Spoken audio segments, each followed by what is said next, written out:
Last year, I created a video ranking the 50 best players in the NBA as of 2022. It was a lot of fun, and I told myself I'd do it again in 2023, until a couple of fellow NBA creators made me rethink everything. Those creators being Hoop Venue and Young Mustard, both of whom made respective top 25 and 30 lists themselves. So I'll leave a link to their channels down below in the description if you want to check them out. But the difference between their rankings and mine from last summer was the in-depth basketball analysis required to justify those rankings. While I uploaded some measly 11-minute video that barely touched on anything, Hoop Venue made a 5-part series of videos that totaled over 2 hours in length to go into detail over his top 25, and Young Mustard made an hour-long video to detail his top 30. So after watching their videos, I felt inspired to take my 2023 rankings in the same sort of direction. So with that being said, I give you NBA Hoops with TJ's top 25 NBA players of 2023. No, it's not the 50 that we did last year, but I didn't want this video to last 4 hours long. And before we jump into this list, it's only right that we first establish my criteria and name a couple of honorable mentions. Starting with the criteria, players must have played in at least 50 games during the 2023 season, regular and postseason combined. So that means guys like Zion Williamson and Brandon Ingram aren't eligible for this list. Sorry Pelicans fans, but just because a player played 50 games doesn't mean that their ability won't be taken into account within these rankings, because availability is the best ability. Nextly, I want to address that both regular season success and postseason success are taken into account during this video. However, there will be a much heavier emphasis on playoff success. And if there's ever a toss-up between multiple players, just know that the smallest nuances in their game might be what separates them. And this is why I've separated players into 4 different tiers. The MVP tier is reserved for the best of the best, the superstars are elite but not quite on the level of the MVPs, and I think the All-NBA and All-Star tiers kind of speak for themselves. So with criteria established, let's get into our 2 honorable mentions, who were deeply considered for the list but just missed out on the cut. Starting with Paul George, who easily has the talent to be here, but the man hasn't played more than 60 games since the 2018-19 season, and we haven't seen him play in the playoffs since 2021. So as much as I wanted to include PG-13, the lack of availability just wouldn't allow me to. But if you have him in your personal top 25, I'm not mad at you. He's still a great player. The second honorable mention goes to the reigning Defensive Player of the Year in Jaren Jackson Jr. Triple J almost single-handedly helped the Grizzlies become one of the top defenses in the NBA this past season, as his ability to protect the rim and defend multiple positions at his size is nearly unmatched. Not to mention, he took a significant leap in his offensive game during this past season, becoming a better floor spacer and just a more efficient offensive player in general. However, his offensive production becomes extremely limited during the postseason given his limited shot creation ability. He can't make plays off the dribble, nor does he really have much of a bag, meaning he usually results to bully ball when things get tough, which isn't the best solution for him because he's also not a great finisher around the rim. And while his defensive game may seem nearly flawless, the fact that he leads the league in fouls is certainly a massive flaw. But with honorable mentions out of the way, let's address why you really came here. For the top 25 players in the NBA. Starting with number 25, Jaylen Brown. I feel like the Jaylen Brown slander has gotten out of control since that Miami series. Was he bad? Yes. But people overlook the fact that he had a really solid first 2 rounds outside of the conference finals, putting up nearly 25 points on a hyper-efficient 54% from the field and 47% from deep to go along with 5 boards and 3 assists a night. Not to mention the fact that this man just came off a 67-game regular season that was good enough to earn All-NBA second team honors. By no stretch is JB a perfect player, and he has his flaws, which we'll dive into in a bit. but given all he's accomplished this season, it'd be foolish to leave him off this list. He's an uber athletic wing who's phenomenal running the floor in transition and generates elite rim pressure thanks to his tremendous touch around the basket, as he can finish around bigs with finesse, absorb contact, or even just throw one down on their head. Regardless, JB is probably going to finish, considering he converts at an absurd 71% clip within the restricted area. So it makes sense why he's constantly attacking the rim, going downhill. But JB doesn't need the ball in his hands to be successful, because he's a smart off-ball slasher who's great at cutting backdoor for easy opportunities at the rim. On the defensive end, when locked in, JB is a really good on-ball defender who can keep up with multiple positions.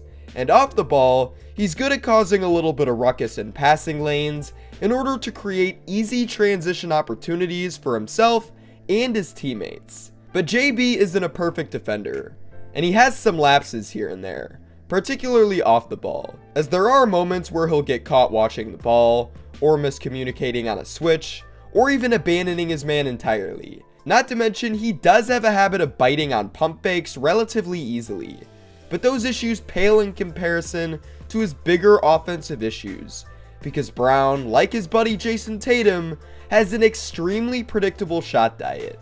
Shots around the rim, and threes. He has a really good mid-range game in terms of pulling up or fading away, but for some reason, JB likes to completely abandon that in favor of threes, which doesn't make a lot of sense considering Brown is a below average three-point shooter at just 34%, so teams can live with him shooting out there.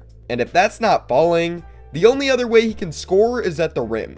But due to the fact he has a tendency to play like a running back and struggles to go to his left hand, this becomes extremely predictable. And it also exposes the fact that he's not a great ball handler, because JB has always been relatively loose with the rock on the drive, but when a playoff defense is able to key in on that, it becomes 10 times easier to stop, and it results in Jalen turning the ball over a boatload off the dribble.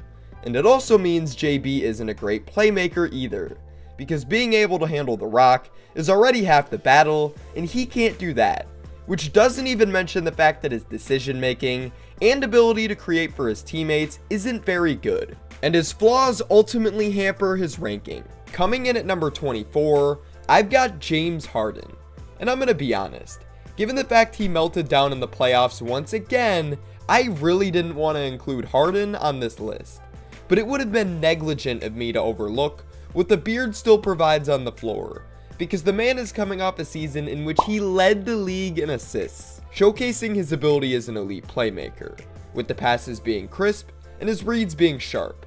James is incredibly patient in letting plays develop before he makes a read, and he's rarely rushed as a decision maker. This has allowed him to significantly cut down on turnovers as the years have gone on, thus making him a more efficient playmaker. But where the beard is most efficient in terms of playmaking comes in the pick and roll, as his two-man game with Joel Embiid is nothing short of fantastic, specifically in the short roll, where Harden is great at delivering slip passes to the big fella. Plus, he also provides great value in the driving kick game coming off a screen. As a scorer, Harden is nowhere near as prominent as he once was, but he's still a really good ISO scorer who uses his body to create separation or draw contact. And his dribble package is still nice enough to put opposing defenders on skates, and that step back three of his is absolutely lethal. And if he can get the first step on his man on the perimeter, he has the strength to bully most defenders at the basket. But that's part of the problem. Harden doesn't get to the basket nearly as much as he used to, given he lacks that quick first step and explosiveness that he used to have off the dribble. But James has almost turned this into somewhat of a positive, by developing a knockdown step back mid-range jumper. But now let's revisit why I wanted to keep him off the list. Because the man is a notorious playoff dropper, and I'm done making excuses for him. This is just who he is at this point. And to those of you who are probably thinking of his two 40+ point games in the Boston series, I'll tell you right now, those were really his only two good performances out of 11 games he played this past postseason. Because in every other game, he was extremely inefficient for the most part, and he was passive when it mattered the most, which even went as far as to affect Harden's decision making, given he was forcing the ball out of his own hands. And the worst part is, he doesn't help you on the other end of the ball either. He's not a great on-ball defender given his lack of lateral quickness, which makes him very susceptible to getting blown by on the perimeter. And we pretty frequently see opposing teams scheme against this by trying to switch him on to guys with more burst, which can make him a target at times. Not to mention he provides little resistance as a helper. All of which makes me question Harden's motor at this juncture of his career, because his constant playoff failure, combined with his lack of effort at times, places him at 24 on my list, despite his immense talent. Moving on to number 23 on the list, I've got Jalen Brunson. Brunson does not get enough credit for the phenomenal feats that he and the New York Knicks were able to accomplish this past season. After a breakout playoff run with the Dallas Mavericks in 2022, people were quick to criticize the 4-year, $104 million contract that the Knicks handed Brunson in the offseason of 2022, with many calling it an overpay. But everyone who said that looks flat out foolish now, because Brunson just helped an 11th seed in 2022 secure a top 5 seed in 2023, and then lead said team to the second round of the playoffs, which was the furthest the Knicks had made it in the postseason since 2013. In the process, Brunson put up all-star caliber numbers of 24 points, almost 4 rebounds, and 6 assists on 49% from the field and 42% from deep. Numbers in which he elevated to nearly 28 points, 5 rebounds, and 6 assists during the postseason. JB was essentially the offensive engine that made the Knicks go, doing so by being an efficient 3-level scorer who's capable of generating elite rim pressure. And what's so unique about Brunson is the fact that he can generate this fast rim pressure without being a great athlete. While other guards like Ja Morant and De'Aaron Fox rely on their insane athleticism to help them generate rim pressure, Brunson used his physicality and basketball IQ. His low center of gravity and extremely tight handle certainly helps as well. But once Brunson's past the first line of defense, he's great at using his body to create his own shot, whether this be by stopping on a dime and fading for one of his patented mid-range jumpers, spinning in the mid-post and giving his man a little bump before stepping through and finishing, or even using his momentum to draw contact and still hit little short jumpers. Brunson's an extremely physical finisher who is constantly outsmarting defenses. And those were only a few examples, because the man has one of the best float games around, and he damn sure knows how to use a pump fake and his pivot foot to get virtually any shot or call that he wants. And he's also good at using this physicality on the perimeter, as he loves to make body-to-body contact with his man before hitting one of his signature step-back threes. His ability to create separation from defenders in general is just immensely underrated, and dude does it at all 3 levels. He's also really efficient in the pick and roll, and not just as a scorer who's great at picking out his spots, but as a playmaker as well, as his drive and dish game coming out of those sets is extremely effective. Overall, he's a really smart playmaker who makes the right reads and keeps turnovers at a minimum, but one could argue that his reads aren't really that advanced. And where Brunson truly lacks in his game is on the defensive end, because given his small stature, he's very limited in what he can do, and opposing offenses are often hunting him on that end of the ball. But where JB lacks in ability, he makes up for in effort, as he's a willing defender who actually ranked 3rd in charges drawn during this past regular season. But nonetheless, he's still a defensive negative, but that's okay given the massive workload he has to shoulder offensively. Moving on to number 22, I've got Bam Adebayo.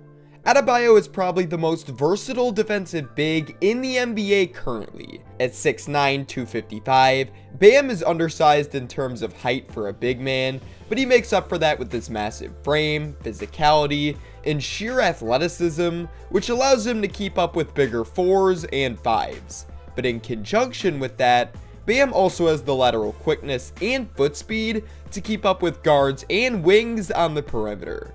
making him a very switchable defender who excels at hedging screens and making life a living hell for the respective ball handler. And not only can he guard all 5 positions, but Bam almost acts as the free safety for the Miami Heat's defense, calling out screens and switches, playing weak side, protecting the rim, helping when needed. Bam really does it all on that end of the ball. He's a little more limited in terms of what he can provide offensively, but there's some versatility there as well, because despite his size, Bam does have some guard-like abilities. He's pretty agile and a decent ball handler, which gives Miami the flexibility to allow him to bring up the ball on occasion as a chess play to remove the opposing team's best rim protector from the paint. A tactic we saw a countless amount of times during Miami's recent playoff run. But the guard-like similarities don't stop there, because Adebayo is also a pretty solid playmaker. His reads aren't overly advanced or anything, but he's great at finding cutters, and where he truly excels is in the art of screen assists, ranking 6th in that category during the regular season and 3rd during the playoffs.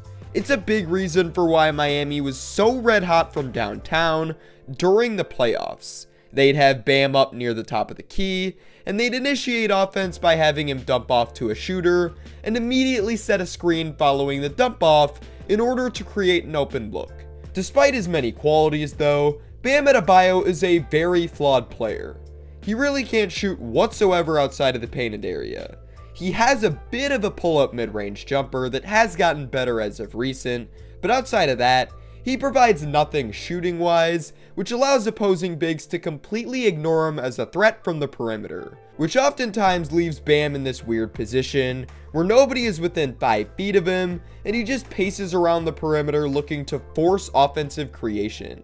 And this usually results in a turnover, because simply put, Bam is a little clumsy and can be careless with the ball at times. Or he'll use this space to try and get to the rim, but given how poor his touch is around the basket, this isn't always successful, as Bam was just a 40% shooter in the paint during the postseason, which isn't great for someone of his size. And the third thing he may do in this awkward position is commit a moving screen. As mentioned before, the Heat love to use Bam as an offensive hub near the top of the key, but sometimes this backfires, because a moving screen isn't an uncommon whistle for Bam Adebayo.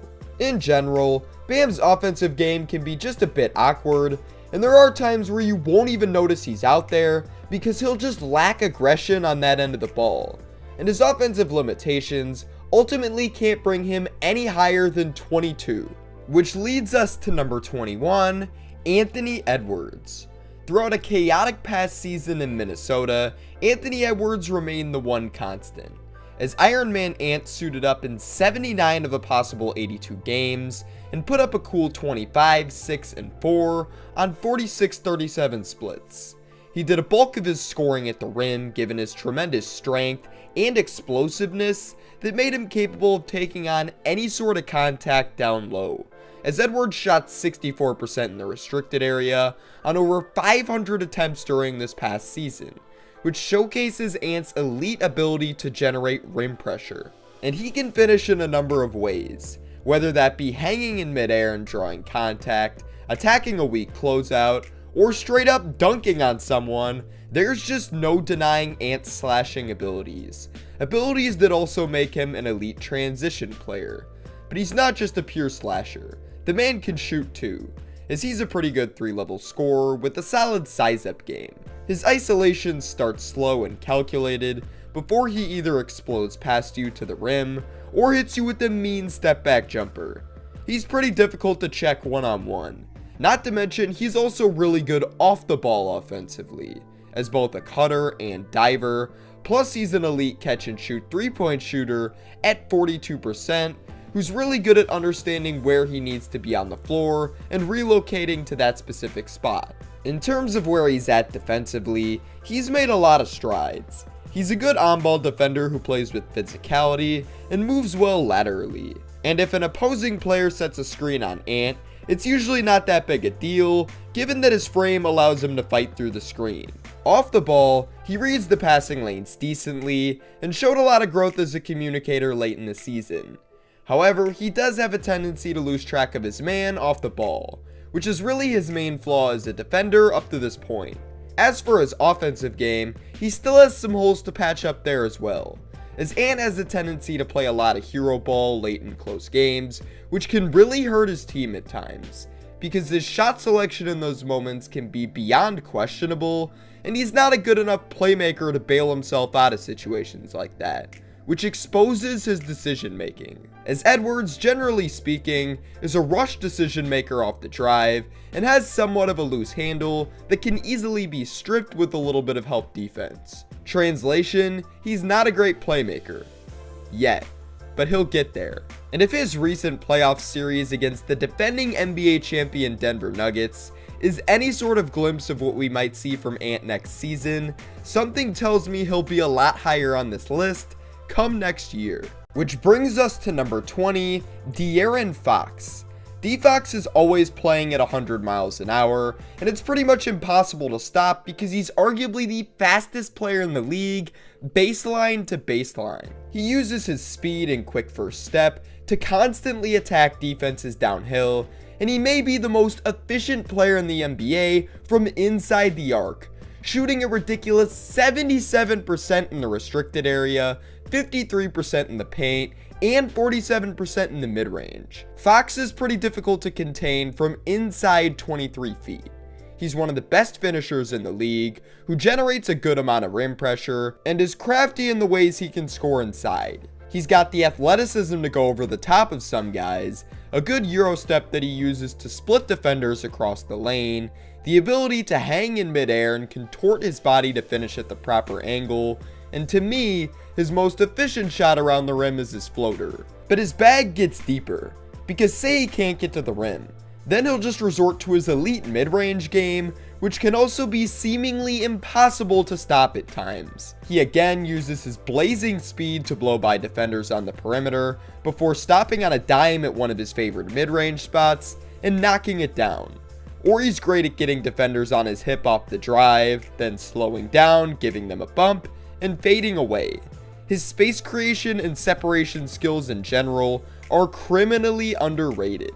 He's also a good playmaker in terms of hitting his teammates in stride and getting them to their spots, because while a lot of his reads look pretty routine, they're extremely effective, and his assist numbers don't look incredibly high, given he shares the floor with one of the best offensive hubs in the game in Domantas Sabonis, who takes a lot of the playmaking burden off the shoulders of De'Aaron Fox. But what I love most about De'Aaron's game is his winning mentality. He elevated his game during the postseason, took home Clutch Player of the Year, and most importantly, is a willing defender. D-Fox does something that not a lot of guards of his caliber would do, and that's defending the opposing team's best ball handler. He's not hiding, matched up with some non-scoring threat. He's sprinting around guarding the other team's best perimeter guard. And we saw this all throughout Sacramento's playoff bout with the Golden State Warriors. The man was chasing around Steph Curry at full speed for 7 games. His defensive effort and dedication is next level. And he's also good at creating steals and deflections if he can get over ball screens. But if he gets caught, he's likely cooked, because he struggles to get over if he's caught, forcing him to go under and give up a good look. Offensively, his biggest flaw is pretty obvious. He's not a great three-point shooter, shooting at just a 32% clip during the regular season and 33% during the postseason.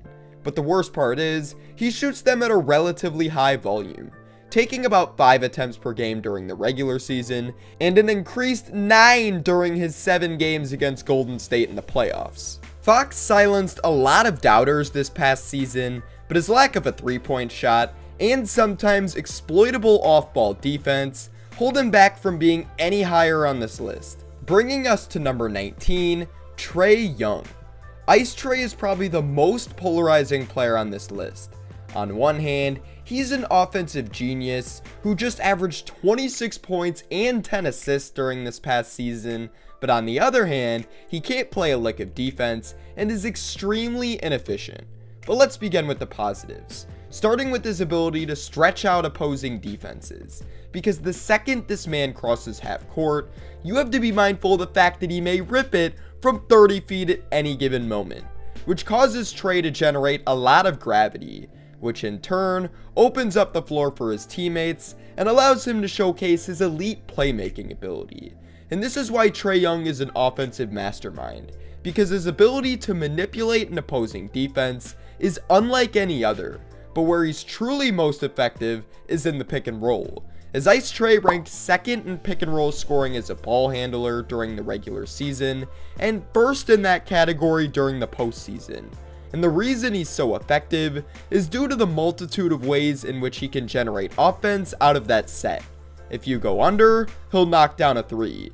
If you fight over, he'll blow by you for an easy floater, or better yet, he'll throw his body into you and draw a foul. As Trae's foul baiting ability remained strong this past season, getting to the line for almost 9 attempts a night, the second highest mark of his career.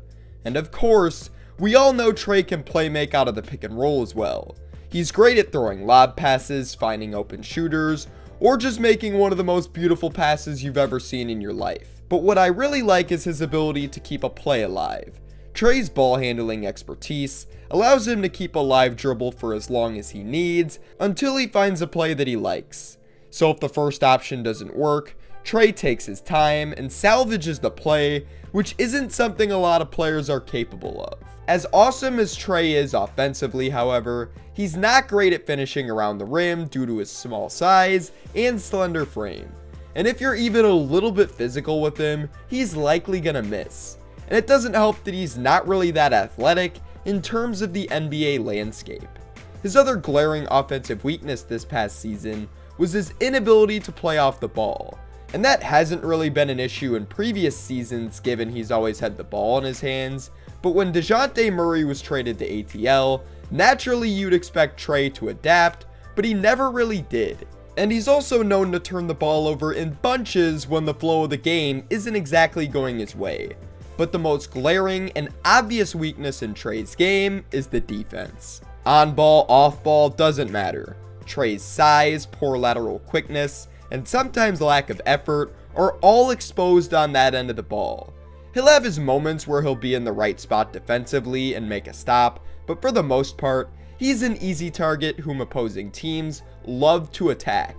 And this is the biggest reason I can't rank Trae Young any higher than 19.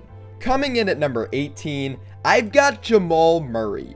Ranking Jamal Murray over Trae Young will probably come off as an extremely hot take to a lot of you. But outside of playmaking, Jamal Murray is better at virtually everything else. And yes, I do understand that Trae's playmaking is up there with some of the best of them, but this doesn't change how I feel. I know some people will bring up the fact that Jamal's in a much better situation, and while that is true, the take that Murray's only this dominant because of Nikola Jokic is such a casual take. Jamal Murray has the complete package offensively, and his recent playoff run was no fluke. Returning from an ACL tear in 2021, Murray used most of the regular season to ramp back up and refamiliarize himself within the Nuggets system, so that once the postseason came, he was ready.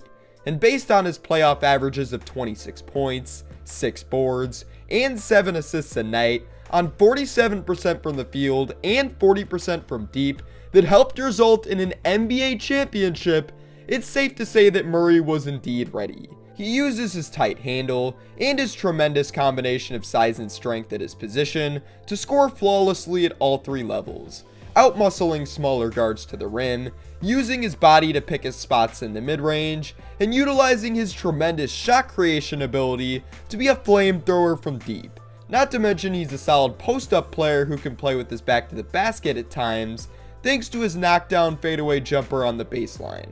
Another prominent spot for him is at the elbow, where he uses his strength against slimmer defenders to spin and create separation before knocking down a jumper.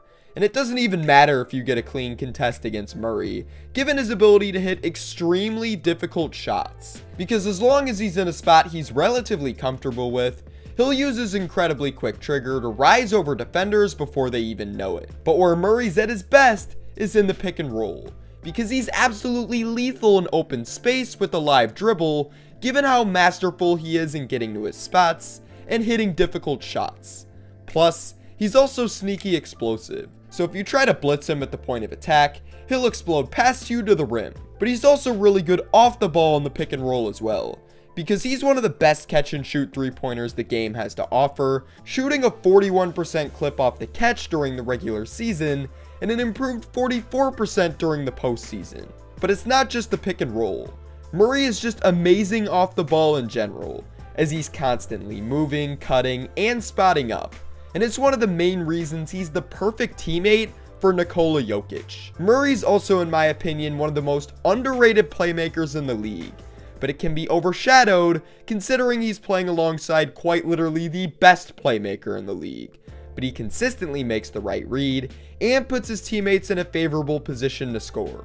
And as we already mentioned, he's best at doing this in the pick and roll. Plus, as an added bonus, he's really low turnover for the most part. However, you could argue his playmaking ability is slightly overrated, given the heavy dosage of two-man action he runs with Nikola Jokic. But considering Jamal is constantly drawing a double off the dribble penetration, it shows how much opposing defenses respect his offensive prowess, given the fact that they're willing to take attention away from the two-time MVP in order to zero in on Murray, which is extremely impressive. On the flip side, the biggest weakness in Jamal's game currently is his defensive impact. And by no means does this mean he's bad, because he can actually be really solid at times. His strength and physicality allow him to stay attached to guards in the mid-post, plus his defensive effort is at an all-time high. You can tell he's locked in on that end. However, he's nothing special, and can be targeted and taken advantage of at times by opposing offenses, as he's often switched onto bigger wings, who he really has no shot of stopping. But it's not just switches, because even when he's matched up with guys at his own position in one-on-one, he's not the best in terms of staying in front, and he has a tendency to leave his feet pretty easily. Off the ball, most of his rotations are pretty sound, but there are times where he gets extremely confused on switches. But overall, Jamal Murray isn't a defensive liability, and he has moments where he can be really good on that end of the ball. And when you add in his offensive dominance, and the fact that he's now an NBA champion, Jamal Murray comes in at 18 on my list, one spot ahead of Trae Young. Which leads us to number 17, Kyrie Irving. There are some people out there that would argue Kyrie Irving is the most skilled player to ever touch a basketball.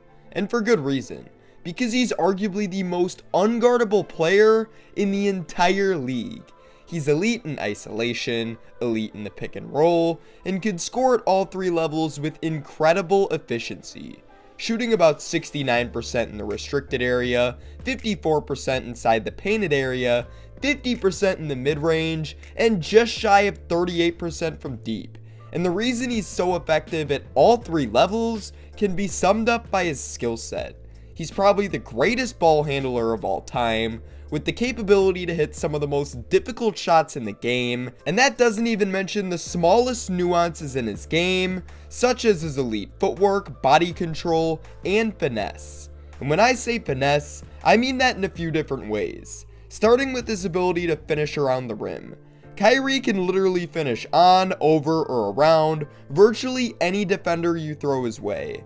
He has a smooth touch and the ability to hang in midair and contort his body to give himself the best possible angle to get a bucket. He also has finesse in the way he carves through defenses, because it doesn't matter how many defenders are in front of him, he can weave through every last one of them and get to any spot he wants with ease.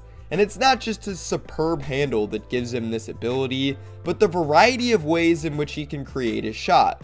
Whether it be a step back, fadeaway, sidestep, jump stop, pivot, pump fake, you name it, Kyrie's got it in his bag. And once he's got you on an island, it's over, because the man has any and every possible offensive tool needed to cook your ass. And with this high level of creation comes defensive attention, which Kyrie uses to not only create better angles for himself to score, but his teammates. His low assist average of 5.5 may have people fooled, but he is truly one of the better playmakers the league has to offer. And he has the ability to make some rather difficult reads. Add in the fact that he's a low turnover guy, who rarely gets the ball poked from him, and you may be asking yourself why he doesn't average more assists, or set up his teammates on a more consistent basis. And the answer is simple. he can be prone to just dribbling too much, sometimes to the detriment of his own team. But it's easier to overlook this issue given his elite ISO scoring ability. But he's not just an on-ball scorer who needs the ball in his hands to dominate. The man won a championship with LeBron, spent years with Kevin Durant, and now plays with arguably the most ball-dominant player the league has ever seen in Luka Doncic. He can score off the ball, whether he's coming off screens to hit catch-and-shoot jumpers, or backdoor cutting to the rim thanks to the overcommitment he's receiving from the opposing off-ball defender. Translation: Kyrie's offensive bag is nearly perfect, but some of the issues that are harder to overlook consist of his lack of availability and poor off-ball defense. The availability bit speaks for itself, considering he's the most unpredictable player in the league off the court, and he's relatively injury prone. But in terms of his defensive game, he's really not as bad as you'd think on the ball, as he gives you solid effort when he's locked in, and he's proven he can slow down defenses with his active hands. However, his lack of size and strength makes him a target for opposing offenses to attack, and off the ball, he has a ton of lapses, particularly when it comes to overhelping, as Kyrie has a tendency to completely neglect his man on the perimeter at times, and his overall off-ball awareness just isn't great. But the negatives are pretty easy to look past given he's one of the greatest offensive producers we've ever seen, which is good enough to land him at number 17. Coming in at number 16, I've got Ja Morant. Ja's combo of speed and athleticism makes him one of the best slashers our game currently has to offer, and there's not anyone in the league who generates rim pressure quite like Ja. He's extremely quick and shifty, and his ability to change gears on the go oftentimes has opposing defenders lost. And with that being the case, the opposing team has to bring a lot of help, but that doesn't even really seem to faze him, because he can finish over just about any and everybody in his way. Multiple defenders draped all over him? No problem. He can hang in midair for what seems like seconds, and contort his body in any manner while still being in midair to give himself a better angle to score at the basket. Not to mention, he's nearly impossible to stop in transition because the dude is essentially the closest thing to a one-man fast break that we've ever seen, at least at his size. And another thing I want to highlight about Ja's offensive game is his top-tier playmaking ability. Because I'm somewhat loose with the term solid playmaker in this video, but Ja, on the other hand, is an elite playmaker. His reads can get extremely advanced, and I don't know if there's any other player at his position who receives the same level of attention he does coming off the drive, because it makes setting up his teammates 10 times easier. He simply puts the ball on the floor, draws half the opposing team's help defense, and delivers dimes to open teammates. But those are the positives, because as far as weaknesses go, Ja has a few. For one, there's the off-court stuff, which I'm not about to dive into right now, but what I will say is it certainly had a negative effect on the Grizzlies' locker room chemistry this past season. But with that out of the way, let's discuss some of the on-court issues, starting with his lack of a jump shot, because point blank, the man can't shoot. He was a 30% three-point shooter during the regular season, and only 81 of the dude's 1,214 shot attempts came in the mid-range, meaning Ja isn't that big a threat to score outside of the painted area, and that can affect the spacing of the entire team at times, specifically during the postseason, when the Lakers used AD as a roamer to deter Ja from driving to the hoop and forcing him to shoot threes. Surprisingly enough, Ja did knock down over 40% of his long-range attempts during the postseason, but come on, the Lakers were daring the man to shoot, and at the end of the day, their plan worked, because Ja was far less efficient in the paint during the postseason as opposed to the regular season, as his paint efficiency minus the restricted area dropped from its original 43% during the regular season all the way down to 27% in the first round against the Lakers. A catastrophic drop-off. And none of this even mentions the fact that Ja's a poor defender. He gets put in a lot of pick and rolls because he gets caught pretty easily, and is oftentimes forced to defend from behind the play, essentially making him ineffective. And off the ball, he's a notorious ball watcher who bites on pump fakes extremely easily. Translation, this guy is not a good defender. I wouldn't say he's Trae Young level bad, but he's not good. Despite these concerning flaws, Ja's dominance around the basket and his elite playmaking ability puts him ahead of guys like Kyrie and Jamal Murray at the 16th spot. Bringing us to number 15, Donovan Mitchell. In his first year with the Cavs, Spida Mitchell posted the best season of his young career up to this point, with career highs in points, field goal percentage, three-point percentage, and free throw percentage. Despite the fact he may be undersized at his position, standing at just 6'1", he makes up for it with his strength and length. Because weighing in at 215 pounds, Mitchell has the strength needed to bully smaller guards and wings to the basket, or push off and create separation for one of his signature snatchback threes. And he's got the length to finish around or over just about anyone at the rim, as he can extend his 6'10" wingspan for a beautiful acrobatic finish, float one over the top of the defense, or just straight up posterize someone. Spida Mitchell is really the complete package in terms of scoring the rock, because he's also very quick with a tight handle, allowing him to be an efficient scorer at all three levels. But where he truly excels is in the pick and roll, both as a scorer and a playmaker, as Mitchell ranked 6th in pick and roll scoring during the regular season at nearly 11 points per game.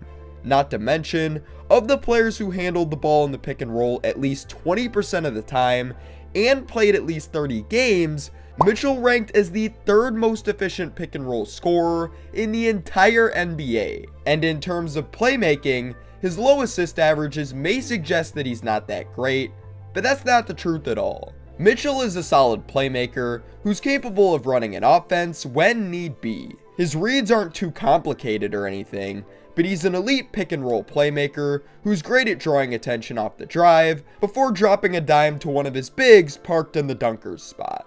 As for his production on the defensive end, one of the biggest gripes about Mitchell's game towards the end of his Jazz tenure was his lack of effort on the defensive end.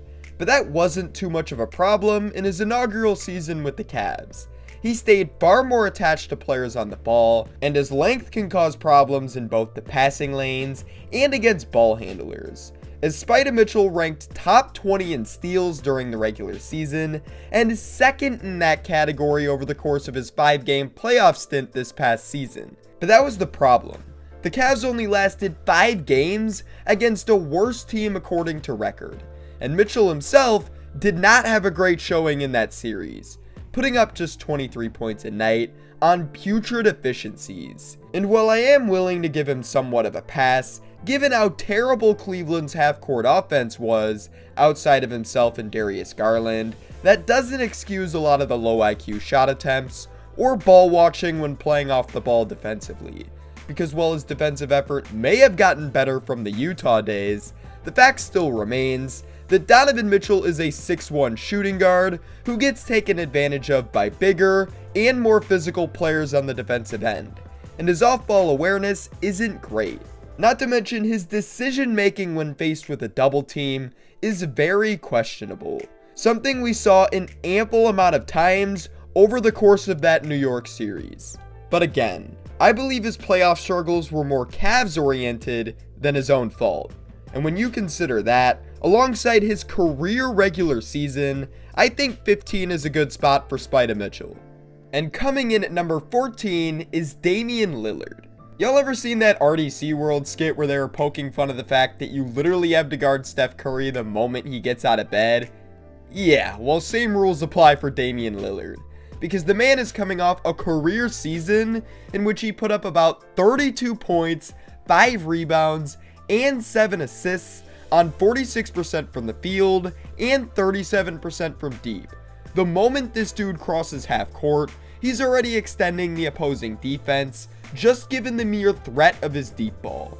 Because if you give him even an inch of breathing room, he'll pull up from 30 feet like it's a layup. And if you get too close, he'll use his quick first step and shifty change of direction to get to the basket and showcase his phenomenal layup package. But if you're on an island with Dame, all I gotta say is good luck, because he was the 6th best ISO scorer during the regular season on a 55% effective field goal percentage, which puts him in the 91st percentile of isolation scorers. For reference, of players that posted an ISO frequency of at least 10% and suited up in more than 30 games this past season, Dame was the 3rd most efficient ISO scorer of qualifying players, only behind Colin Sexton and Kyrie Irving. He's just got a barrage of sidestep and step back and fadeaway jumpers that he's too difficult to contest. And if someone brings a screen for him, game over. Because he led the NBA in screen points as a ball handler, averaging almost 13 a game during the regular season. And of players who played at least 30 games and handled the ball in the pick and roll more than 20% of the time, Dame was the 4th most efficient scorer, ranking in the 94th percentile. And given how much gravity he attracts offensively, he's obviously a pretty damn good playmaker. Dame's one major weakness though is pretty obvious. The dude can't defend. Opposing teams are constantly finding mismatches for him, constantly putting him in pick and roll actions, and constantly just picking on him in general. And the worst part is, half the time it doesn't even look like Dame cares on that end of the ball. But in his defense, he's been stuck with the Blazers for his entire career, and they've been absolutely terrible as of late. So if they honor Dame's trade request and send him to a contender, maybe we'll see a little more effort from him on the defensive end. But until then, he's at number 14. Coming in at number 13 is gilgeous-alexander. For the past couple of seasons, SGA has definitely been a top 50 to top 30 player in this league. With that being said, I don't think anybody outside of the Oklahoma City Thunder locker room anticipated the type of jump he'd make this season, going from 24.5 points per game on 45-30 splits all the way up to just over 31 points per game on 51-35 splits. And a big reason for that massive jump is his improved shot selection. SGA attempted the fewest amount of 3-pointers per game since his rookie season during this past year, and played more to his strengths, which are getting to his spots in the mid-range and attacking the basket at will. And whoever told him to resort to this style of play is an absolute genius, because not only did he make his first All-Star team, but the man is 6'6" with a near 7-foot wingspan, playing the guard position.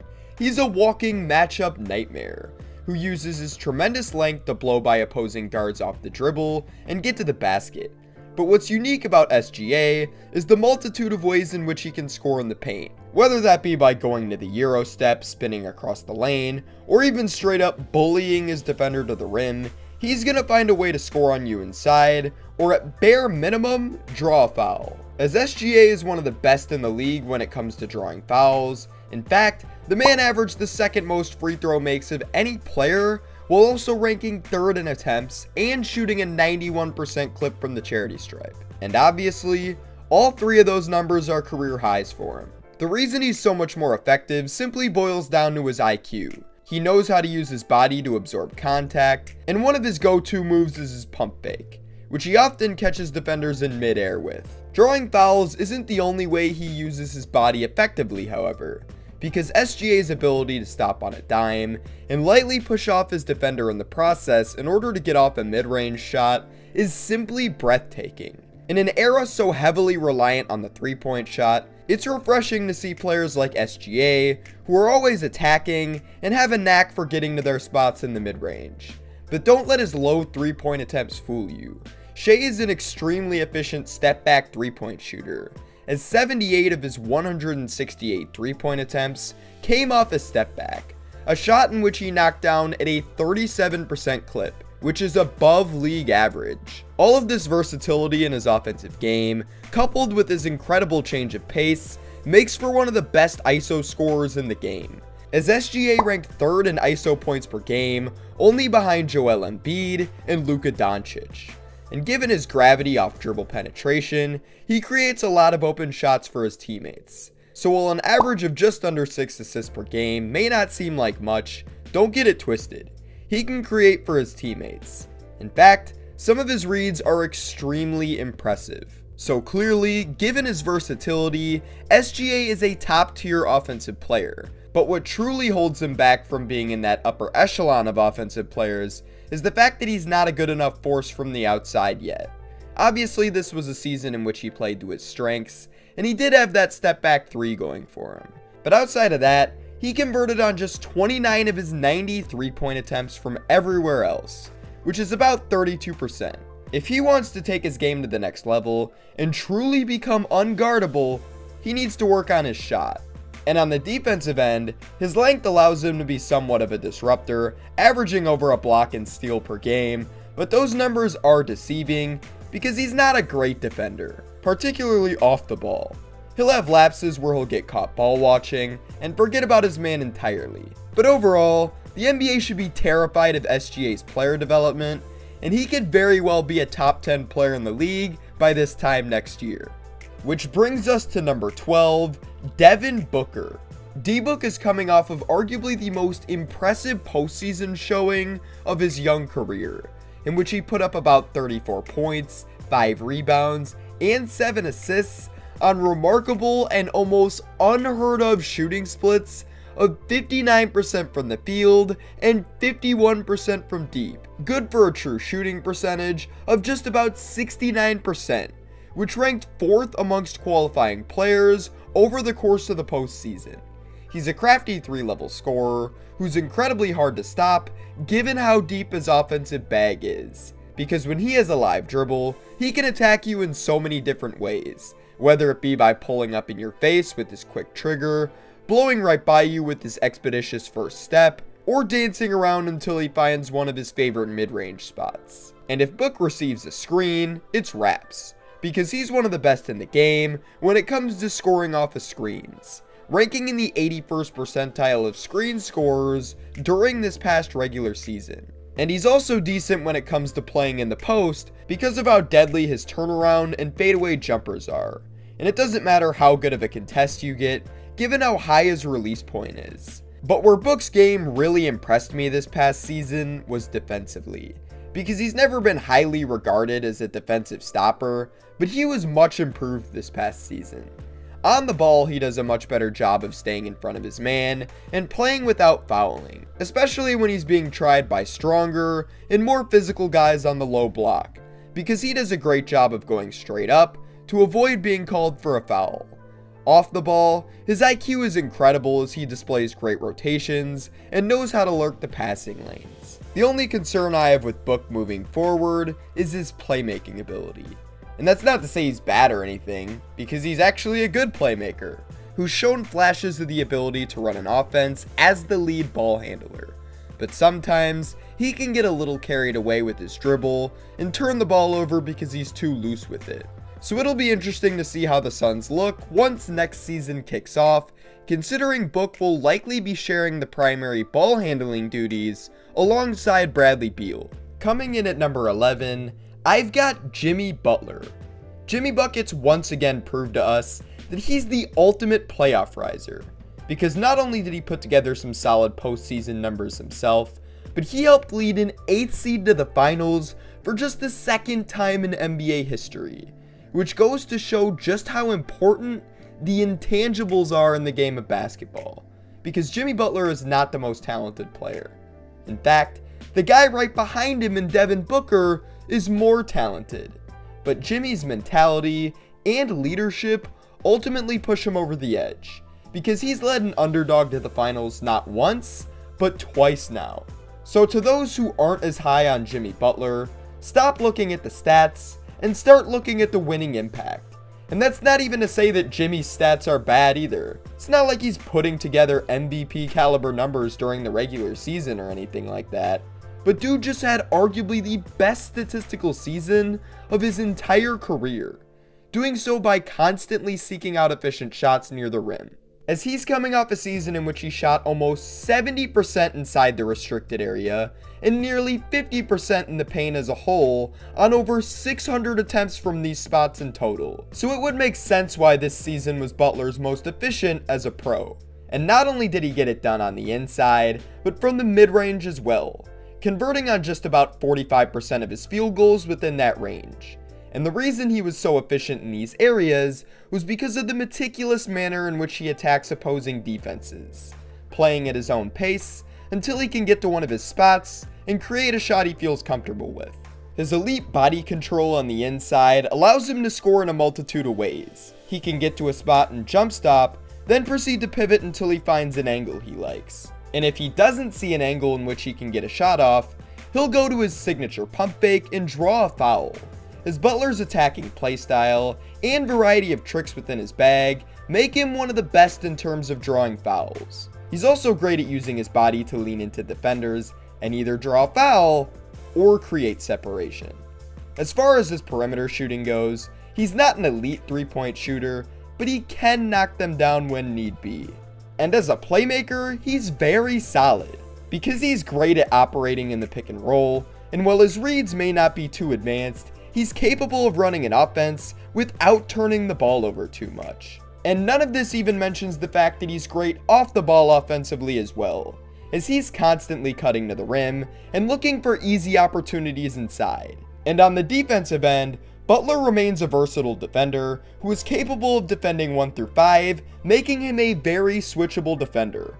An all-around threat, if you will. And off the ball, he's an expert at reading passing lanes thanks to his great anticipation and active hands. Off the ball in general, his IQ is just off the charts. But this leads us to the problems in Jimmy Butler's game that ultimately hold him out of the top 10. Because despite his cutthroat killer mentality, Jimmy has a tendency to coast and play extremely nonchalant at times. We saw this a lot during the regular season, but he also kept this up at times during the postseason as well. Part of this could be attributed to the fact that he's not a top tier offensive creator who can also be an inconsistent jump shooter at times. The reality is that Butler is like a 1B scoring option on a championship team, not a 1A. And we saw that on full display during the 2023 playoffs. And as polished and well-rounded as he is defensively, Jimmy can sometimes fall victim to lazy-ass closeouts, which again ties back into his tendency to coast. Aside from the occasional coasting and the inconsistent outside shot though, Jimmy Butler is really the complete package who had a phenomenal regular and postseason. So I've got him at number 11. This finally brings us to my top 10, and at number 10, I've got LeBron James. Even in year 20, LeBron remains one of the most dominant players in the game today, as his rim pressure is still at all-time highs, and there's still not a single person on the face of planet Earth who can challenge the king once he gets a full head of steam on his way to the basket.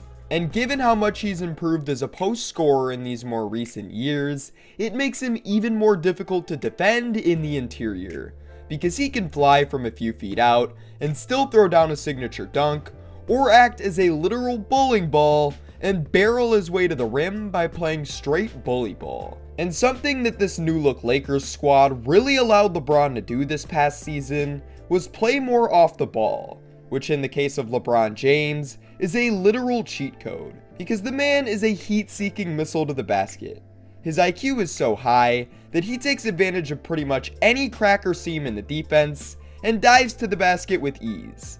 Not to mention, he's still a generational playmaker who can pick apart opposing defenses with his passing. Though his assist numbers have been down in more recent seasons, the only reason that's the case is due to the fact that these Lakers teams over the past 3 seasons or so have struggled to make the postseason, and they actually ended up missing it altogether during the 2021-22 season, which forced the King to attempt a staggering 22 field goals a night, the second highest mark of his career at the age of 38. As for what he still provides on the defensive end, year in and year out, you can count on LeBron being one of the best transition defenders the game has to offer, as it seems like almost every other game, the King's finding a new Andre Iguodala victim for one of his patented chase down blocks.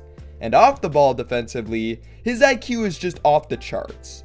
His rotations are immaculate, and he's always putting himself in the best possible position to be a disruptor, whether that be by meeting someone at the rim, or positioning himself in the passing lanes to pick off the opposing team. He's really just a basketball genius, and that's why he's still dominating the game to this day. Despite LeBron's sustained excellence for the past 20 seasons though, Father Time is finally catching up with him. His stamina isn't where it used to be, and he's no longer built to play 40 plus minutes a night. And if he does, there will be times where you won't even notice he's out there because the man is gassed and he needs to take a few plays off. And those plays are extremely noticeable on the defensive end because let's just say there are some possessions where he's not really putting forth his best effort. And something that LeBron has done during these past few seasons when he starts to get noticeably tired is he starts settling for jump shots, specifically behind the arc, which was something that didn't work too well for Bron during this past season, shooting just a 32% clip from deep during the regular season and a regressed 26% clip during the postseason. And to be honest, it wasn't just the three-point shooting that was bad. It was anything outside of the restricted area, as he shot just 41% on shot attempts in the paint minus the restricted area and 36% in the mid-range. He was pretty much a non-threat shooting-wise outside of 5 feet, and defenses could live with the LeBron jumper during this past season. And as we mentioned before, Father Time is catching up with him, meaning he's no longer the Iron Man he used to be, and his durability can be an issue at times. But that's to be expected when you've been playing professional basketball for more than half your life. And at the end of the day, LeBron's basketball IQ and genius feel for the game still cements him as a top 10 player in the league. And at number 9, I have LeBron's teammate, Anthony Davis. AD really impressed me this past season. At the beginning of the year, the biggest concerns surrounding Anthony Davis were his health and how it would affect his production, as the man was coming off back-to-back injury-riddled seasons that resulted in him only playing a combined 76 games over the course of those 2 seasons. But not only did AD play 56 games during the regular season, but he suited up for all 16 of the Lakers' playoff games as well, and he was absolutely spectacular. During the regular season, AD posted a career high in field goal percentage, shooting just over 56% from the field to go along with his 26 and 12 a night. He scored most of his points off lobs in the restricted area, being that he's still one of the best roll men in the league. But don't get it twisted, the man can still score in other ways, as the Brow still has that elite post-up and face-up game in his arsenal, and he can take bigger defenders off the dribble and show off his touch around the rim, or showcase his elite post-fade game, which remains the most deadly jumper in his bag.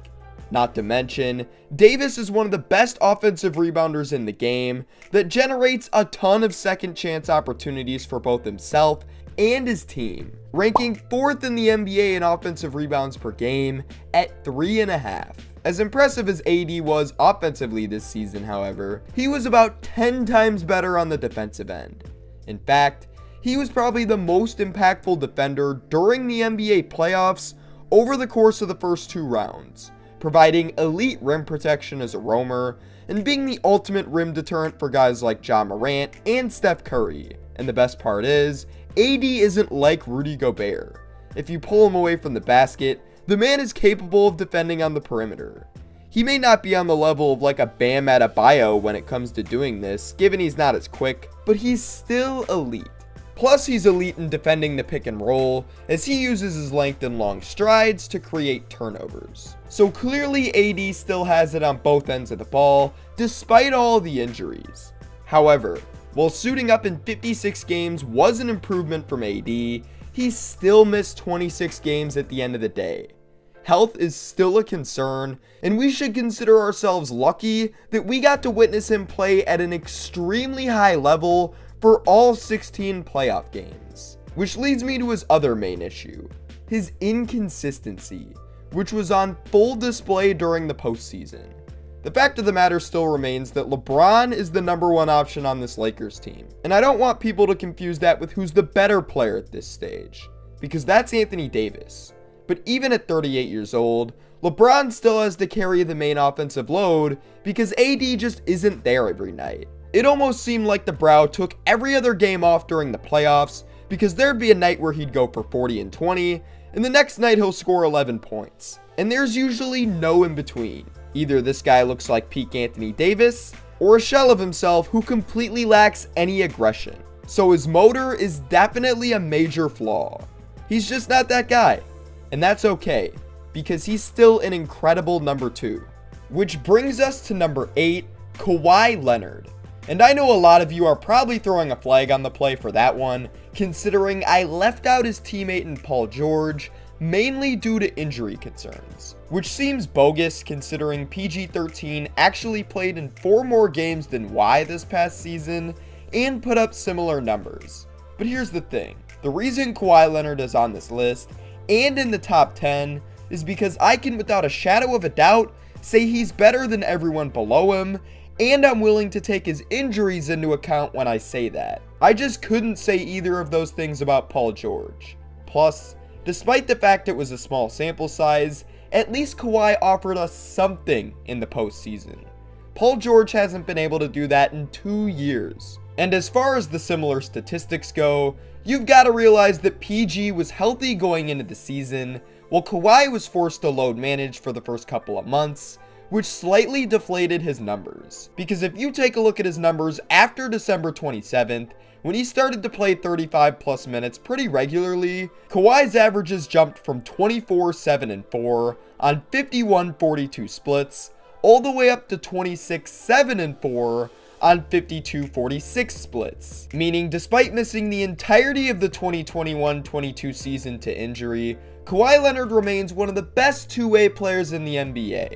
On the offensive end, he continues to dominate opposing defenses as an efficient 3-level scorer, converting on 66% of his field goals inside the restricted area, 54% from inside the painted area, 49% in the mid-range, and almost 42% from downtown. Kawhi may not have that quick first step that he once had pre-injuries.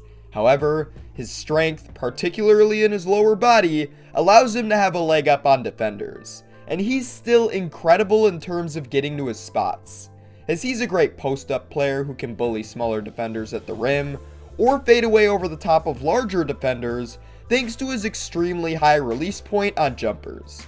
In general, Kawhi is great at shielding the ball away from his defender on his way to the basket, and that helps him stay a low turnover guy, using various spin moves, post fades, or whatever method keeps the ball away from the clutches of his defender. He's also a great off-ball player who loves to cut to the rim for lobs and spot up for 3, knocking down a 42% clip of his catch-and-shoot 3-pointers during the regular season. And don't let his low assist numbers fool you. Leonard is a solid playmaker who's capable of making somewhat advanced reads, and as we mentioned before, he's a low turnover guy. Defensively, he's not quite the disruptor he used to be, and he does have a tendency to coast at times, but when he's locked in, he's still a top tier defensive stopper who excels in stopping bigger forwards in the mid-post. He's also very good at disrupting passing lanes thanks to his active hands and anticipation. In terms of Kawhi's weaknesses, there's really only one, and it's fairly easy to point out. The man just can't stay on the floor, as he's arguably the least durable superstar in our game today.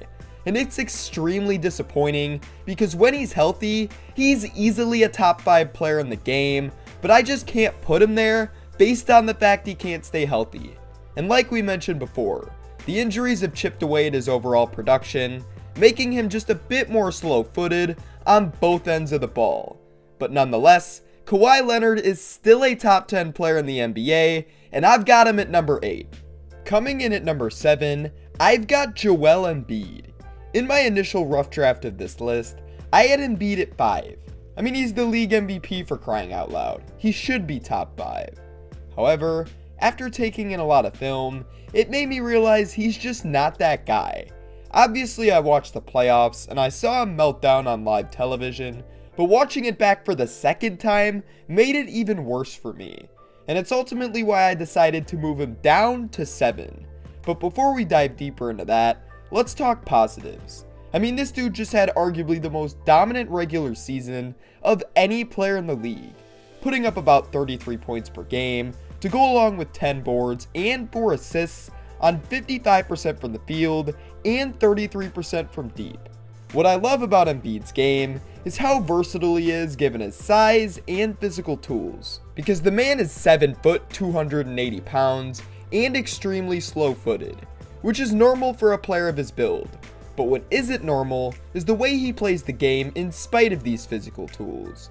Because obviously, like every large 7-footer, he can dominate with his back to the basket.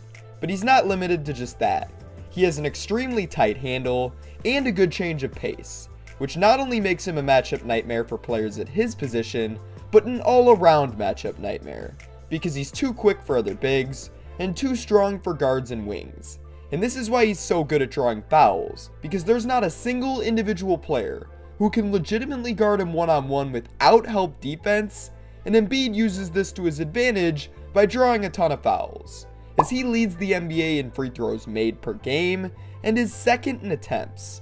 And this doesn't even mention his face-up game, because if you give Joel the Rock free throw line extended, 9 times out of 10 he's giving you a bucket, as he uses his tight handle, lengthy strides, and brute force to beat defenders to one of his spots in the mid-range, or get to the basket. As good as Embiid is inside though, his mid-range is what's truly unguardable, because he can really shrug off any defender he wants to create plenty of space and step into a jumper. And even if his man is still attached, Embiid is a 7-footer with a 7'5" wingspan. Odds are his shot isn't getting blocked. And this has allowed Joel to knock down the mid-range at nearly 50%. His 3-point shot wasn't as deadly as it has been in recent seasons, shooting it at just a 33% clip during the regular season, but in terms of catch and shoot, his shot is still elite, as Embiid knocked down 40% of his catch and shoot 3-pointers during the regular season, which makes him a true 3-level threat. But where he's truly the most dominant comes in the pick and roll, as Embiid ranked first in pick and roll scoring as the roll man during the regular season, averaging over 2 more points per game than second place DeAndre Ayton. On the defensive end, Embiid probably had his best season to date, as he continues to dominate as a rim protector, excelling as both a roamer and weak side helper.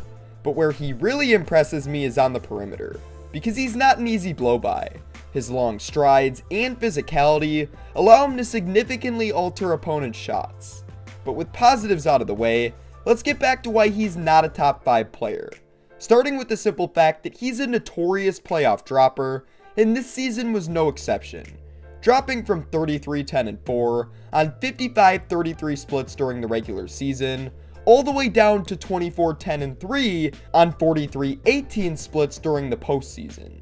And this can simply be attributed to the fact that he doesn't know how to adapt to playoff defenses. Embiid stands might point to the fact that he was injured, but let's keep it real, he's injured every postseason. We can't keep using that as an excuse. The truth is, he's just not ready for playoff defenses yet. Obviously, he's double teamed a lot during the regular season, but this isn't because teams are building a game plan around how to stop Joel Embiid. It's because he's naturally dominant, which causes opposing help to step up. But in a playoff series where teams can game plan and hone in on a specific player and team's weaknesses, Embiid folds.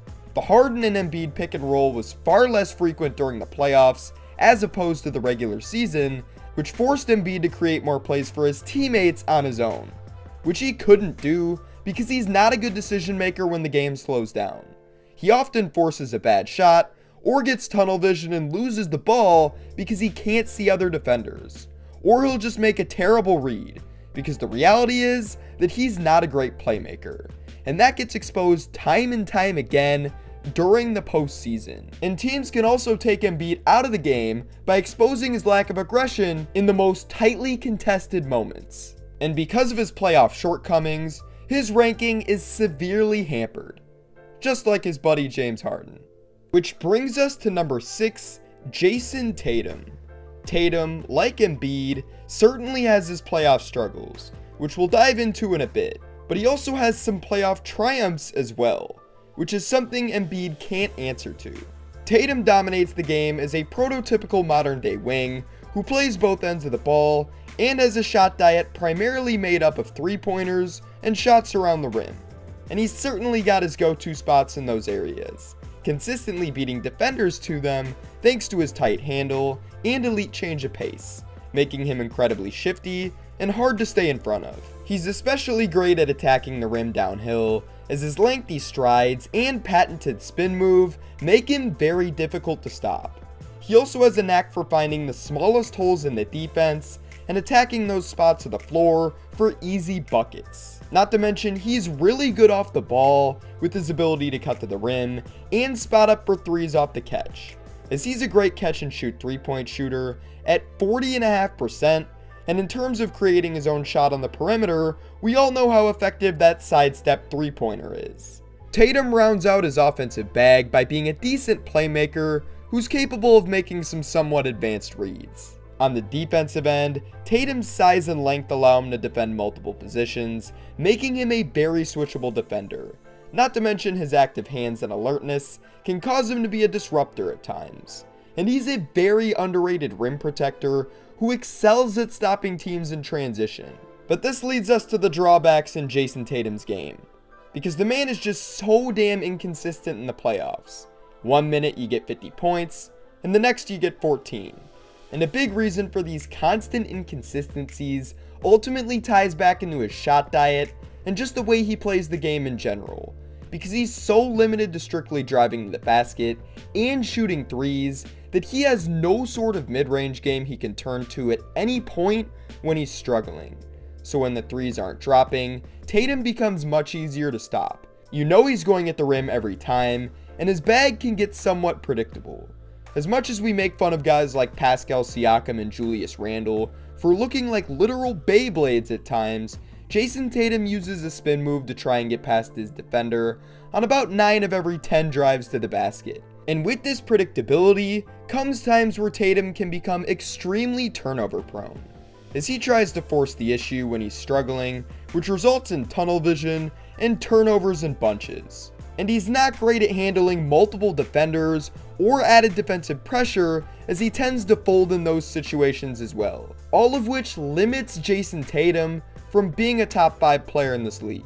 This brings us to my top 5, and at number 5, I've got Kevin Durant. KD is someone who I was really hesitant to include in the top 5, given his vast amount of weaknesses that were once again exposed during the postseason. But his only real competition for this spot consisted of Jason Tatum and Joel Embiid, both of whom are extremely flawed in their own right, as we just discussed. So I decided to give KD the slight edge, given he's slightly more consistent on the offensive end during the playoffs, and given the fact he's a much better 3-level scorer than both of them, as he's coming off a season in which he shot 79% in the restricted area, 62% in the paint, 56% in the mid-range, and about 40% from deep.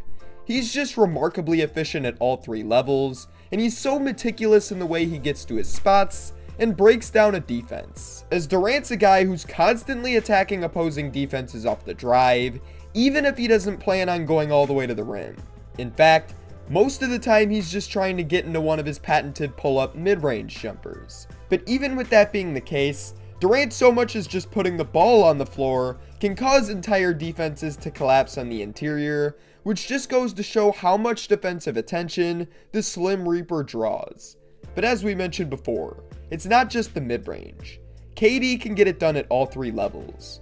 And while he may not get to the basket as much as he used to, if KD finds himself in isolation with no help, he's using his lengthy strides to blow past his man and finish at the rim with ease. And while he may not attempt as many 3-pointers as he once did, Durant is still extremely efficient from deep, and his pull-up 3 in transition will forever be unguardable. And this doesn't even mention KD's ability as an off-ball scorer, as he's an elite catch-and-shoot 3-point shooter who's great at spotting up thanks to his 43% clip from deep off the catch. And he's great at attacking defenses coming off of various different pin down screens, utilizing them to pick out some of his predetermined spots in the mid-range, or improvise and get all the way to the basket. Durant is just a slippery off-ball player in general, who's incredibly difficult to keep up with, given his active movement and long strides that help him to remain one step ahead of the defense. Combine all this with his near 7-foot frame and his extremely high release point, and there's a reason this guy is still one of the best scorers in NBA history to this day. And given how much attention he receives as a scoring threat, it allows for Durant to show off his playmaking, which isn't overly advanced or anything, but he's great at making the extra pass and finding the open man. As for the defensive end, Durant isn't quite on the level of the guys behind him in Tatum and Embiid, but he's still good enough to justify this ranking, as he's still one of the better weak side help defenders in the game, thanks to his very underrated rim protection ability. On the ball, he's certainly a step slower, and not as good as he once was, but his length still allows him to cause problems. Which leads us to the weaknesses in Durant's game, starting with his questionable decision making. As we mentioned before, Durant is decent at making basic reads, thanks to the amount of gravity he receives in his dribble penetration. But when you show Durant multiple defenders off the drive, and force him to make a non-jump shooting play, most of the time, he's gonna turn it over, which exposes his decision making, especially off the dribble. And it shows you that he's not great at making advanced reads. If you cause him to pick up his dribble, he's not capable of making skip passes to the open man, which makes where he wants to go even more predictable. And if he leaves his feet, he's likely going to throw it away because he didn't actually know where he wanted to go with the ball in the first place. And a lot of these playmaking issues not only stem from his questionable decision making, but his extremely loose handle that makes him susceptible to getting poked, especially off the dribble. And as good as this man is at picking out his spots, if he's matched up with bigger and more physical defenders, they have no trouble making him extremely uncomfortable and pushing him off his spots, which is something KD can't really combat given his slender frame. All in all though, Durant's continued excellence as an efficient and high-level 3-level scorer keeps him within the top 5 players in the world. At least for now, because as he approaches the age of 35, I don't know how much longer he'll be in this conversation. Which leads us to number 4, Luka Doncic. After a trip to the Western Conference Finals in 2022, Luka's Mavs shockingly missed the postseason in 2023 despite a midseason trade for Kyrie Irving, which certainly isn't a good look. But to blame Luka would be absolutely ridiculous, because dude is coming off a career season in which he put up just over 32 points per game to go along with 9 boards and 8 assists a night on 50% shooting from the field and 34% from deep. He's one of the 3 best offensive engines in the game, and he dominates in many different ways, as he's coming off a season in which he led the NBA in isolation points per game. Luka's ISOs start slow and methodical as he tries to break his defender down before using his extremely tight handle and pure strength to pick out one of his spots from anywhere on the floor, as Luka is one of the better 3-level scorers in the league, shooting over 72% in the restricted area, 57% in the painted area, and 42% in the mid-range. And while he's not the most elite 3-point shooter at just 34%, he's more than capable of knocking them down, and he can do it with range, which forces opposing defenses to respect his shot. Which doesn't even mention the fact that Luka is an above-average step-back 3-point shooter at just about 37%. And this is a shot we see him turn to frequently in isolation, which keeps the defense honest and makes him 10 times more difficult to stop, because where he truly excels within his isolation game is attacking the rim going downhill, because if he can get to the rim, he has the finesse to go around bigger defenders and the strength to go right at him. And if he can't get all the way to the rim, Luka's great at using his body to create separation and dictate his spots on the floor.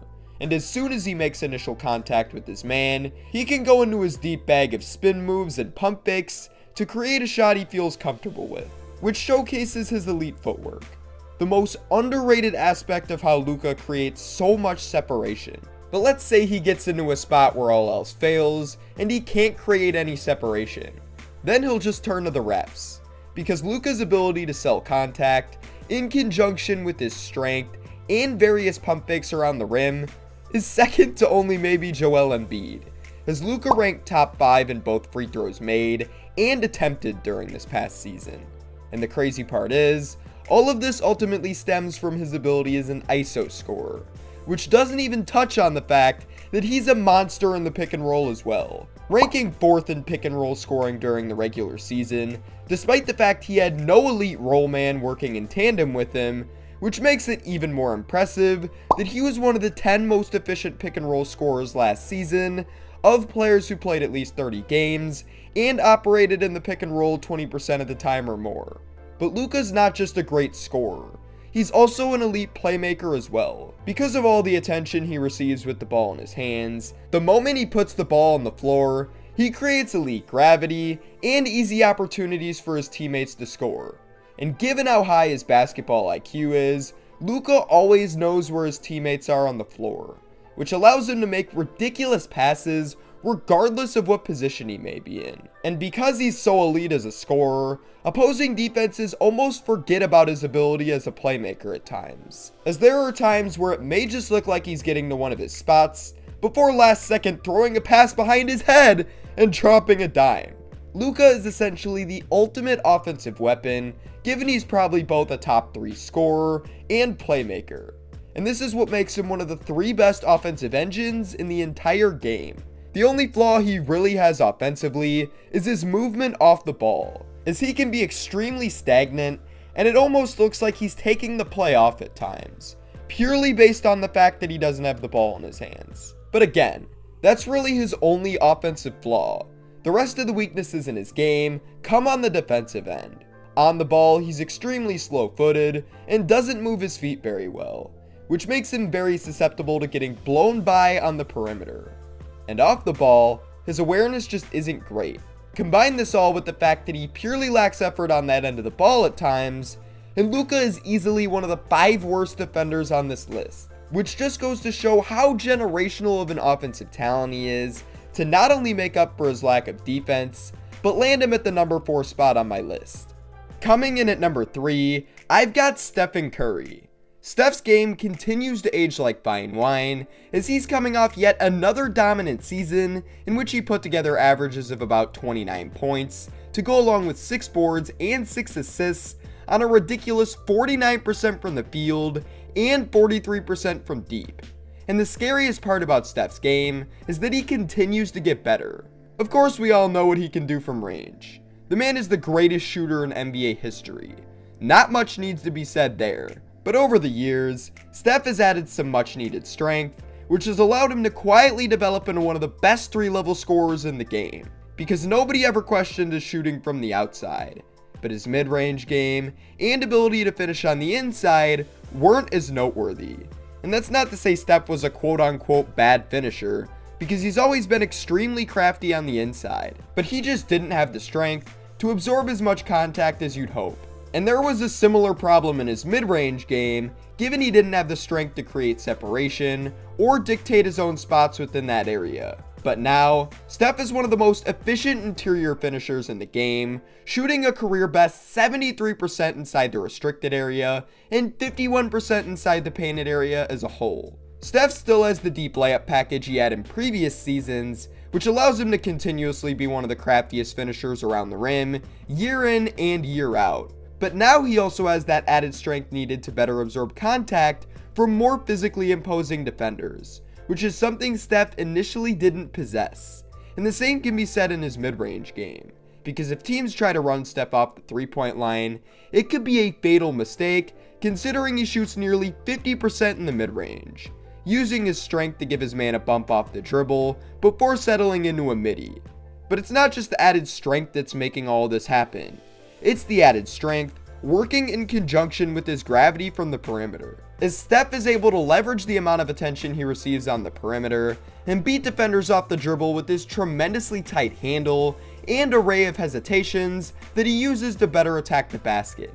And these abilities make him one of the best in the game when it comes to attacking angles, as Steph always seems to find the smallest cracks in the defense and exploit them for easy buckets, or use them as an opportunity to create for his teammates, because Curry is still one of the best playmakers in the game, who's great at making reads based on what the defense is giving him, which has allowed him to be one of the best pick and roll creators in the league, both as a playmaker and a scorer, because Steph's threat to knock down a 3 from 50 feet away opens up the entire floor for plenty of plays, whether it be dumping off to the roller, or spraying it out to the perimeter as a playmaker, or using the fact that he's the second most efficient pick and roll scorer in the entire league to go get a bucket himself. And none of this even mentions what truly separates Steph from all the other guards, which is his ability as an off-ball player. When we talk about a player's gravity, it usually implies that they have the ball in their hands.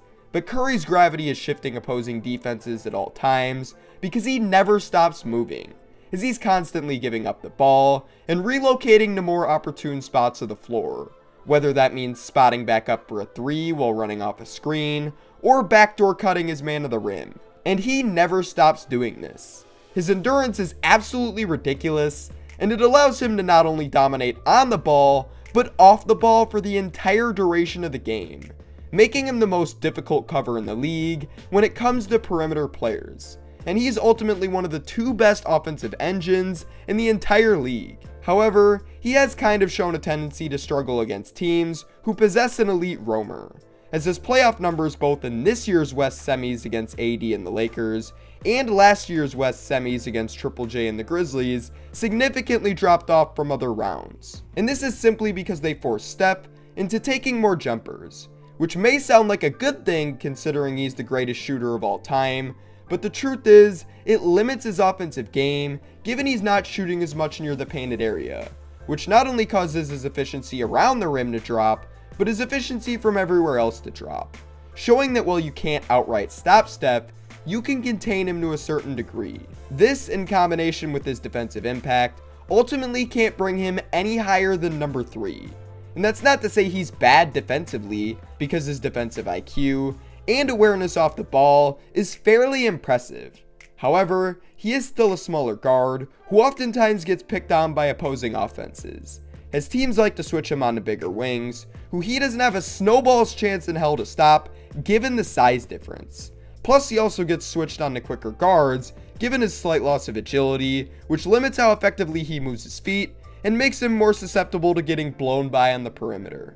But all in all, while his defensive impact and efficiency against more elite defenses certainly hamper his ranking, his offensive skill set is just too elite to be any lower than number 3. Which brings us to number 2, Giannis Antetokounmpo. Giannis is coming off yet another season in which he proved he was the most physically imposing player in the entire league, putting up just over 31 points per game to pair with his 12 boards and 6 assists a night on 55% from the field. The Greek Freak took a ridiculous 718 of his 1,278 shot attempts within the restricted area during this past season, and he converted at a 75% clip, which proves he's easily the best in the world when it comes to finishing around the rim, as his combination of speed and athleticism just can't be matched by any defense, especially in transition. Because once he gets a full head of steam, it's over. He's jumping with your best rim protector and punching one on his head. Not to mention, his layup package is incredible. His athleticism and length allow him to contort his body in midair in almost any fashion he wants, in order to give himself the best possible angle to finish at the rim. And that's just one example of how he counters defenses, because he can back you down and hit you with a multitude of different post moves, whether he's attacking the rim or fading away on the baseline. He can also hit you with the filthy spin move at breakneck speed and finish through multiple defenders, or break out his unstoppable Euro step for easy finishes at the rim, which doesn't even mention the fact that he's a really good playmaker at his size. He generates elite gravity on his way to the basket thanks to how physically dominant he is, which allows him to make reads based on what the defense is giving him and kick it out to open shooters regardless of how many defenders are draped all over him. And as an added bonus, Giannis doesn't need the ball in his hands to be effective offensively. He's great at jockeying for position down low, and then cutting to the rim for lob passes. Just establishing position down low in general is something that Giannis doesn't really tend to struggle with.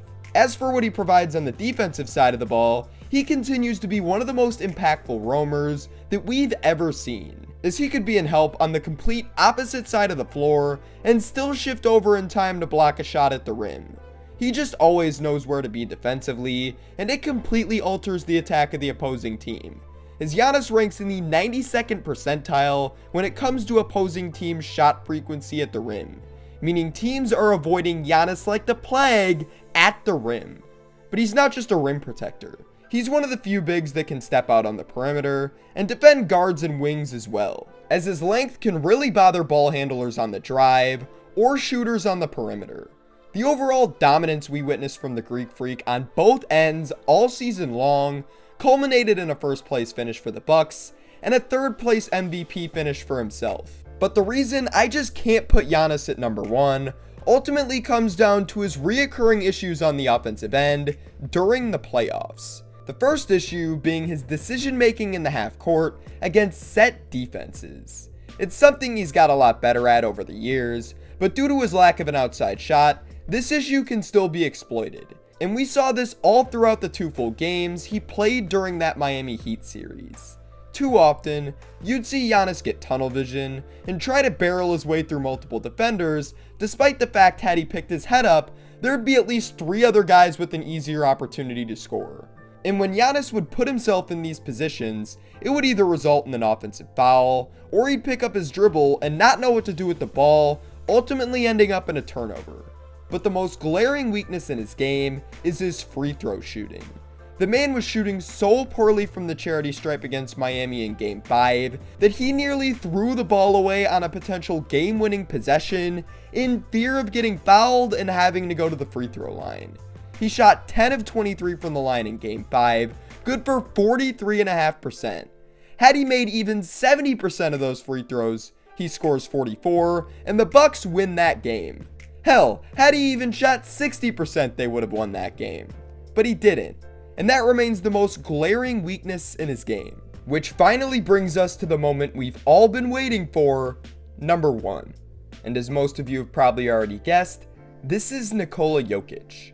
I'm not going to go into grave detail with this one, because I think we all know why I have him here. The man just had by far the most dominant postseason run of any player in the league, putting up a near 30-point triple-double on a ridiculous 63% true shooting, which ultimately ended up in Denver winning their first NBA championship, and the Joker taking home his first Finals MVP, which impressed me enough to dethrone Giannis as the best player in the world in favor of Jokic. And this is because he's simply the least flawed superstar in the game. Offensively, he's nothing short of perfect, as he scores beyond efficiently at all 3 levels and can get to his spots with ease. But forget the fact he's the most efficient 3-level scorer in the league for just a second, because it also just so happens he's one of, if not the greatest playmaker of all time. He's always aware of where his teammates are on the floor, and uses his imposing size and extremely high basketball IQ to make any reads humanly possible. So when you combine his otherworldly scoring ability with his all-time playmaking, you have the most unstoppable offensive player in the league, and it's not up for debate. Obviously, I could break down how he gets to his spots and how he's elite in the pick and roll, and all of these other small nuances like I did with everyone else, but if you watched any sort of playoff basketball during this past year, then I think you know that most of this goes without saying. The one flaw that did hold the Joker out of the best player in the world conversation prior to these playoffs, however, was his lack of defensive impact. Come playoff time, teams could simply put Jokic in constant pick and roll actions, and he wouldn't have the lateral quickness and foot speed needed to make timely rotations. Combine that with the fact that Denver had lost in the first round in 2022 and had been swept by Phoenix the year prior in 2021, and there just didn't seem to be an argument for the Joker to be the best player in the world, until he proved everyone wrong during these playoffs, specifically on the defensive end, as the Joker went from a quote-unquote defensive negative to an amazing team defender within Denver's scheme, especially during the Phoenix series, when Jokic destroyed the narrative that he couldn't defend pick and rolls by using his length to blitz ball screens, which was enough to bother the opposing ball handler before seamlessly rotating back to his man.